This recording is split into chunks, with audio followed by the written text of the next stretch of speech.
is crucial. I think more sales are made or lost due to lack of follow-up. So many times you'll get a lead, a referral from somebody, and you're saying, well, I've already called them, I've left a message, I don't want to really burden them. I'll wait until Monday and I'll follow up again. And they say, oh, guess what we did on Saturday? And so I would say, call, text, email them. When you get a lead, follow up aggressively in the beginning. One of the things Brandy said that she likes to go on 5 to 7 appointments a week. That's, I call it the 1-5-20. Every day, don't end the day unless you've scheduled an appointment and you've completed an appointment. So how can you do that? Is it okay if I share a secret? Yes. Okay, yes please. So somewhere, which direction do you live? Everyone point. Okay, I'm that way. So somewhere between where I'm at and home, there's a home in the last 6 months that expired or withdrew. Pull up 3 of them, drive by it and knock and say, are you still interested in selling? I'm working with some buyers. And now that may not be the best appointment. In the absence of having a really good appointment, I can guarantee I can have at least 1 appointment every day that I want to. On the way home, I could stop and why did I say pull up 3 if I said only go on 1 appointment? Why do you think I would say pull up 3?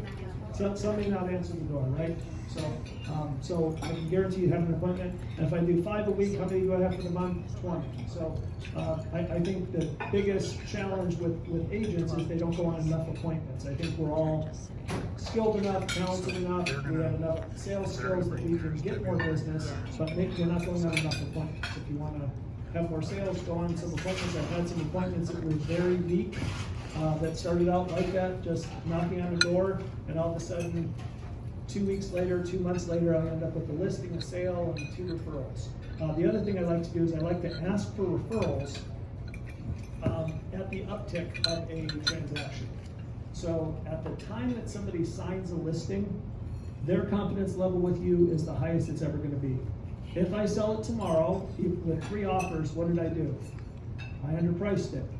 If it takes 2 months and it hasn't sold, it's not their fault that we priced it $110,000 above the most recent comp. It's because I didn't do a good job marketing it. So, but at that very moment, their confidence level is the highest. They've been talking to people about buying, selling. It's been a conversation point. So if you ask the question, I ask the question after all the paperwork's sold before I leave, and about 1 out of every 4 houses that I'm in, I get a referral. So pretty good ratio. You ask at that moment. So ask at the time that you list it. Ask at the time that you got finally after the counter offers back and forth, you got a binding contract. Again, their confidence level is very high because somewhere along the way, the inspection's going to have some issues. The appraisal may come in low. The buyer may fall out. But at that moment, their confidence level's high. Ask them again then, and then again at closing. Between the sale and the closing, there may be a couple of little bumps. I was challenged them. There's between now and the closing, there's going to be 3 little bumps and 1 big bump. I don't know what they are, but we've been through this before. I'm going to just ask you to provide some coaching. If you listen to that, we're going to navigate to a successful closing at the end. When they come up, and then something will happen. They'll go, hey Rick, is this one of the little bumps or is this a big bump? And well, we never know. This could be a little one. It could have been the biggest one. So, but here's what I recommend we do, and we sidestep that. We move along. It's about setting expectations so that you can exceed them. If an appraiser goes out on Tuesday and you meet the appraiser there and he says, yep, I should have everything back in the office by Thursday, don't tell the seller I'll hear back Thursday. They want to know Tuesday evening, hey, what did the appraisal come back as? Well, he said he's not going to get it back till Friday, but may not be until Monday. And then I'm going to call him on Wednesday and say, hey, just want to let you know we checked on the appraisal, it's not back yet.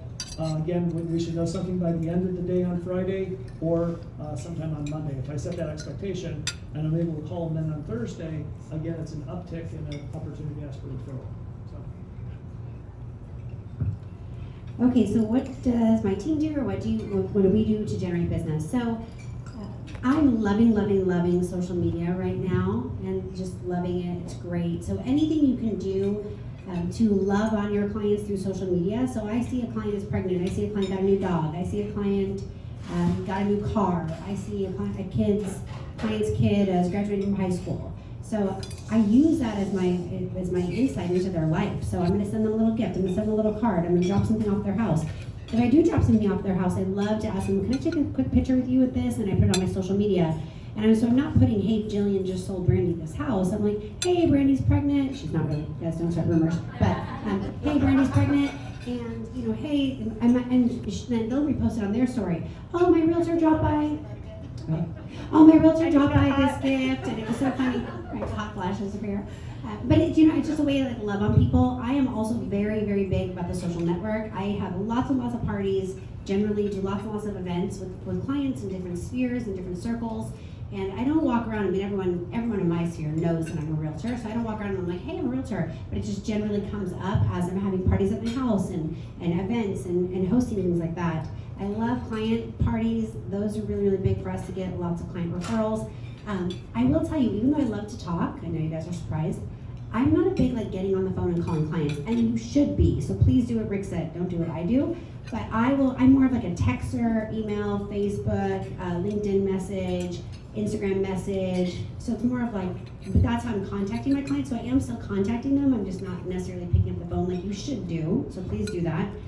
Don't do what I say, don't do what I do what I say. Right? Isn't that how it goes? Yeah.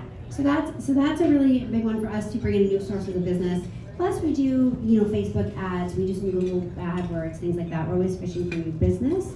I love the city because it's always turning over. There's always, nutrition coming in and out of the city, people coming in and out of the city. I love that. But the biggest thing is this is my number one rule, if you know me. Every single day, I don't care, 7 days a week, wake up and be employable. We are unemployed every day, but be employable. So let me explain what that means is. And this might offend some people, and I'm sorry if it does, but wake up and get dressed every day. Get dressed like you have $1 million appointment every day. If you're a woman, put on your dress and your heels and do your hair and do your makeup. Because what I hate is when you get a call from somebody on my team and they're like, hey, in 20 minutes will you show us the $700,000 property, and they're in their gym gear. That really upsets me, like really burns my blood. Because you gotta be there in 20 minutes. Because if you don't, they will find another realtor who will be there in 20 minutes to show that $800,000 house to them. Be employable. Wake up every day. I am out of my house every day at 8:30, no matter if I have appointments or not. I'll go to my office and I'll work. And if I don't have anything to do, I will maybe make phone calls. But if not, I'll email people. I'll text people. I'll follow up with my leads. I might not be on the phone, but I might be texting or emailing. I will create work for me to do. I will create my employment. And when I create my employment, that naturally creates my income. I don't base it on what income I want to make. I base my income on how many families I want to help. And if I hit that by hitting those families, but it's because every day, 7 days a week. So if I were to go to Target, you're not gonna see me generally ever, I mean, maybe once a year, in jeans or ripped jeans or my hair and makeup not done. You're never gonna see me with my hair and makeup not done unless we're out on the lake on the boat, right? Like that's the only time you're gonna see me that way. Because I wanna be presentable every single day because I don't know what's happening 20 minutes from now. And if somebody calls me and says, hey, can you go show me this house in Green Valley, or can you do a listing appointment? Yesterday, a client of mine called me and said, it was 11:50. He said, Jillian, are we still on for our 12 o'clock listing appointment? And I was like, there's no way, this is not on my calendar. House in 89138. I was like, I'll be there in 10 minutes. And I went, and he was like, yeah, we had this appointment. I wound up going back through our text messages. It was for 2 days later, but he had the wrong date, not me. But luckily, I was ready to go. And I was dressed and ready to go for 10 minutes for a $600,000 house in 89138. Who wouldn't want that, right? So luckily, when he called me with 10 minutes notice, I was able to go. But if I wasn't ready to be employable that day, I would have missed that listing appointment, right? So be employable, have your pre-listing packets made, have your buyer packets made, have your iPad with you always, have your shoes, hair, makeup, suit done, whatever it is. I will say, the godfather of real estate, Jack Woodcock, always says you can never be overdressed or overeducated. So if you leave with anything, leave with Jack Woodcock saying.